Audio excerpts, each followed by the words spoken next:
What's up, guys? Mower Medic 1 here, and today we are on this club car one last time. We got all the bearings replaced. I got a couple of videos on how to replace the bearings inside this transmission case. But what I want to talk about today is basically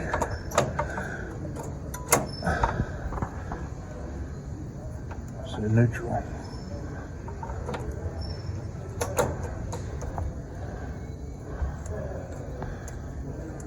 What I want to talk about today is surface prep. Getting your surfaces clean is the most important step of this whole process, because you don't want to have to go back in here again to repair an oil leak. Here is the side cover that goes on there, and as you can tell, we've got a lot of cleanup to do. And it looks to me like this side over here wasn't even sealing that well, because it's the gasket or the silicone wasn't squished out, and whoever did this last did not do a very good job. So let's come on over to the bench and let me show you guys the best method to clean this silicone up. You'll be surprised on what I'm about to show you. It'll blow your mind how fast it works. And I'm going to show you what not to use, because if you use the wrong thing to clean this up and you gouge the surface, you probably are going to have a leak, and you just bought a new side cover. No bueno. Now you might be tempted to use a scraper, or maybe even a razor blade top scraper. That's all well and good, but you got to be careful not to gouge this aluminum. If you come in here and you start scraping and you catch and you put a nick in there, 9 times out of 10 it's going to leak sooner or later.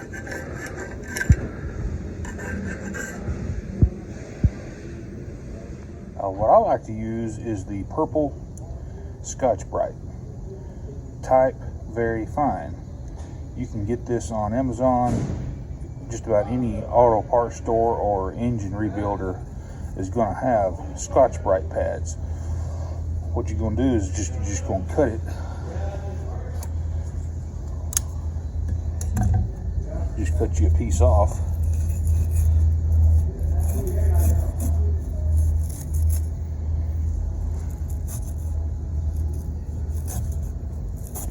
Cut it the best you can.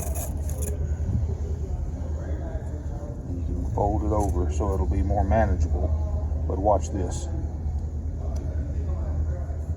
It's going to take a little bit of elbow grease and a few minutes. But you should be able to get all of this old silicone off here without too much fuss.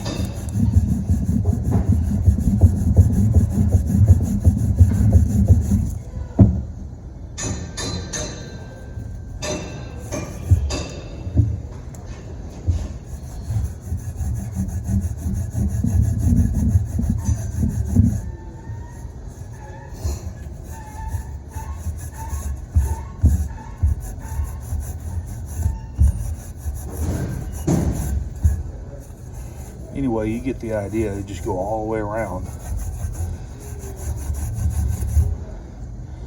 Peel it off as you go.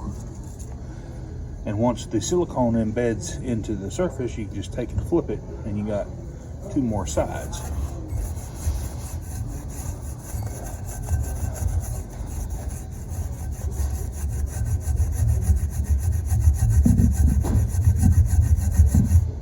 And it gives you a nice, I don't want to say scratched up surface, but kind of like the cross hatches in a cylinder liner or a cylinder bore. It gives just the perfect amount of abrasion to the surface to where the silicone is going to stick really well. Look at that. Got a little bit more right here. Man, that thing just cleaned up slicker than a button.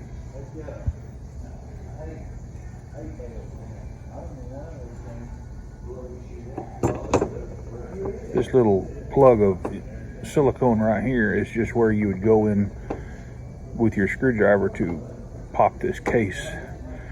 You can do what you want with that. I'll dig it out of here, but it's not gonna keep it from sealing.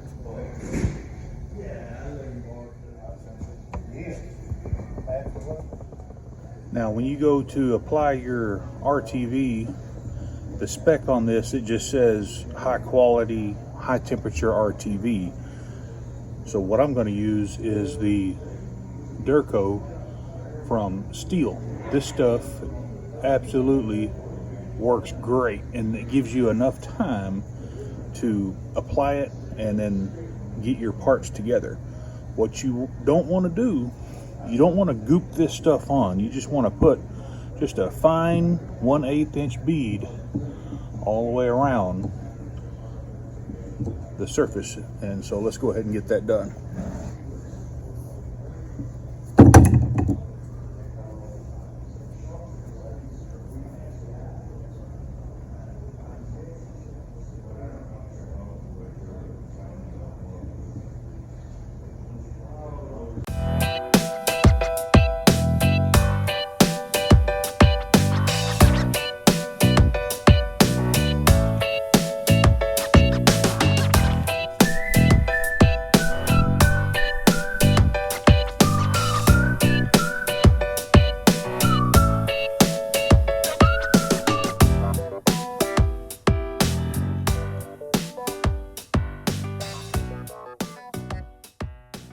Alrighty guys, it should look something like that. My hands are super shaky, but just go around each bolt hole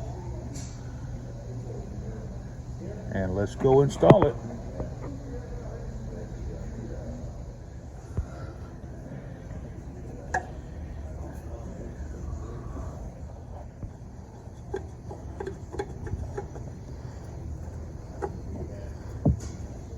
Give her a couple love taps.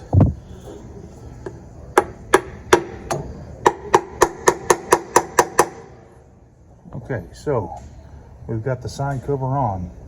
What do you do now? You want to take the bolts and you just want to finger tight these on. Just start a couple. I like to put a couple at the bottom, and then I'm going to put a couple at the top up here. I know you can't see that because of the video angle, but I'm going to go ahead and put a bolt up here on the top. And then when I mean finger tight, that's what I mean. Take your ratchet and hold it by the head like this, and just finger tight, just as the silicone starts squishing out, and stop and let that silicone cure for however long. I think Steel says it's like 25 or 30 minutes, and then go back and torque your bolts and drop your ratchet. Alrighty guys, we got all the bolts in. Everything is free, not binding up.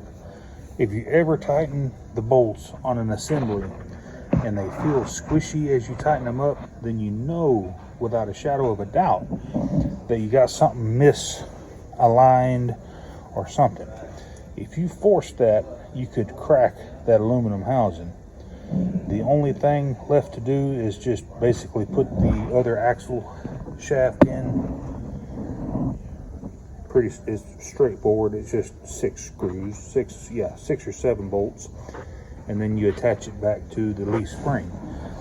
But when this stuff dries, if you want it to look more professional, you can go in here with a razor blade and cut all of the excess off of there. Alrighty guys, hey, I hope that you guys have liked this little mini series that I've done, a 3-part video on the transmission, pulling and pressing bearings.